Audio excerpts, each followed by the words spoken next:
Hello mga ka-cute, mga higala, kumusta? Ato kami higutan ng kinikabahan sa panguros. Tungod pindahan kayo ng utana, nga ngano kuno ang katoliko manguros. Kini mo na kong tubag. Tungod kay ang pagpanguros diya sa unang Korinto 1:18, alang ni adto nagkakawala ang krus binuang, apan alang kanamong mga ginaluwas, ang krus mao ang gahom sa Dios. Apan ngano man nga ang pagpanguros itapiun na sa atong ulo ang ato tuong kamot.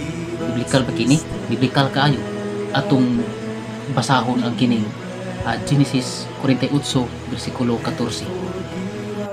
Apan gikuros ni Jacob ang iyang mga kamot, itapiun niya ang iyang tuong kamot sa ulo ni Ephraim na maoy manghud ug ang wala sa ulo ni Manasis na maoy magulang.